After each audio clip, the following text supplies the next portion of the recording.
Hi everyone, I'm Simone and I'm here in my studio in Southern California. And today I'm going to do a tutorial on how you can make your very own crystal troll. I'm going to show you two different and very easy methods. Before I get into the tutorial, I want to introduce myself.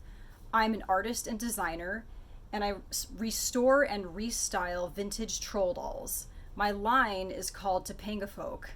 I work with old troll dolls from the 1960s through 1990s, and I give them new hair, new outfits, and new details. Please follow me on Instagram at Topanga Folk and visit my online store, topangafolk.com. Check it out, I think you'll like it.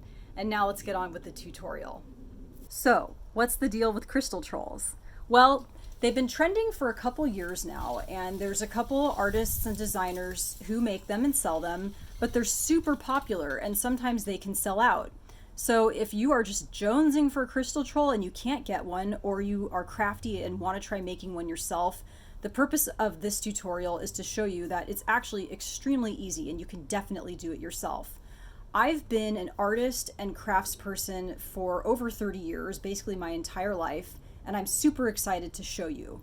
So what you're going to need for your crystal troll is as follows. Obviously, you're going to need a troll, and I recommend sourcing a vintage one. I got these vintage ones off eBay and Mercari, and I think I paid between $5 and $10 for each, but you can sometimes find them cheaper. Next, you're going to need glues. For the two different types I'm showing you today, I recommend a glue gun and a cement type of glue. These can be found at craft stores and hardware stores. There's many different options.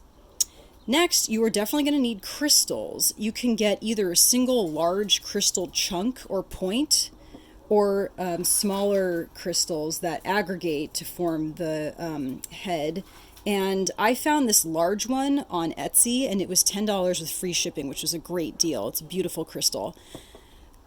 Then you're going to need whatever extra flair you want to add to your trolls. Maybe that's fake flowers, maybe it's dried real flowers or ribbons, whatever you want. I found these on Amazon. It came in a pack of 10 different colors, which was really cool.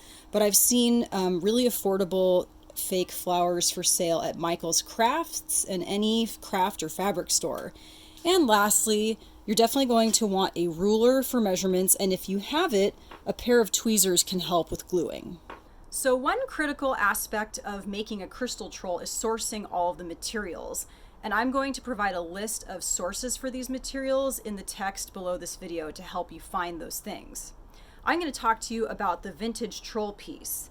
So DreamWorks acquired the rights to sell and produce anything called a troll around 2012 when they made the Trolls movie, which you may have seen. So they don't make trolls like this anymore, which means that they are out of production and you have to find vintage ones. There are many places to find vintage trolls. There are online reseller sites like Mercari, there's eBay. The way that trolls are produced is they either have a hollow head, which you will see later. This is a rust troll, their heads are hollow, or they have a cone head. This is a treasure troll with a jewel in its tummy, super cute, and underneath this hair is a cone shape.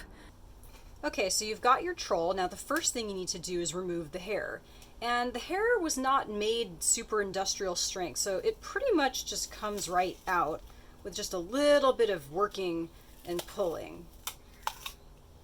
There, you can see it's all out there. Before you begin the project officially, you're going to want to clean the troll, remove stray hairs, etc. Now that your troll is ready, you're going to measure the hole that's inside. So this hole measures just under 1 inch. The reason why it's important to measure the hole is because that's going to help you decide what size crystal to get. When you're shopping for a single crystal, keep in mind the measurement of the inside of the troll's head. When you're talking to the vendor, you can request, hey, I need a crystal that's 1 inch wide. Okay, so your troll is ready, your crystal is ready. Now it's time to use the glue. So we can use the glue gun for this single crystal troll. So you really want to use plenty of glue. You want to line the edge of the hole like this. Really be generous with the glue. Of course, when you're using a glue gun, you always have to be careful. I think that's a good amount. And now I'm ready to get that crystal in there. Nice and good. Really cute. And so let's let that just dry for a minute or two before we proceed. Okay, and now we're ready to add the flowers. So this is where the tweezers come in handy, and I've got my glue gun. So basically what I'm going to do is going to hold a flower with the tweezers, put some glue on it, and then affix it right where I want. And the thing that's really nice about these flowers is that you can see around the troll there's some sort of unsightly areas. The flowers are going to help cover that up. So now I'm just going to repeat this process all around the troll's head.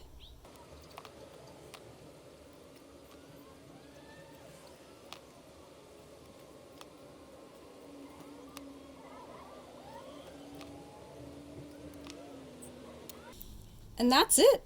I'm basically done with this first style of crystal troll. Isn't that amazing? Super easy. It's like three basic steps. All right, now I'm going to show you the second method of making a crystal troll using this treasure troll that has a cone head. And we are going to, instead of using a single large crystal point, we're going to use lots of smaller crystals. So first I'm going to do a layer around the cone. And what I'm going to do is I'm going to apply bits of glue gun, workable bits, and then start placing the crystals. The glue gun is good for this step because the glue dries really fast, and it's going to help make this process work a little bit quicker.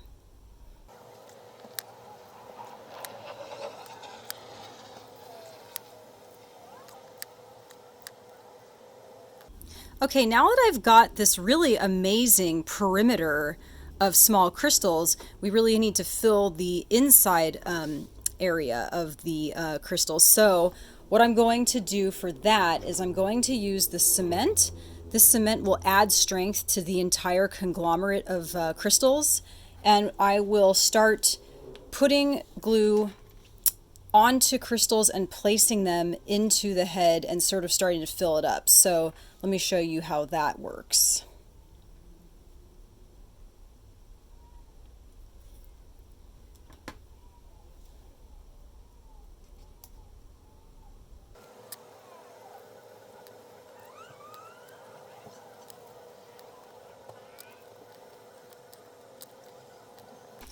All right, so check that out. How beautiful is that? Now, the cement glue needs a little bit of time to dry, so we should let this dry for a couple hours before we add the finishing touches. The last thing that we're going to do is add the flowers to this troll in the exact same manner that we did to the other one, using tweezers and the hot glue gun.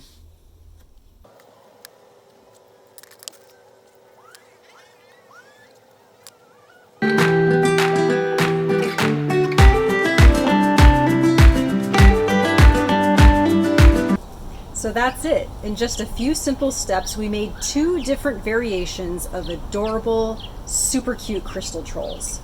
Thank you for watching. Please check out my Instagram, which is @topangafolk, and check out my website, topangafolk.com. If you love vintage, kitsch, and if you love trolls, it's definitely up your alley.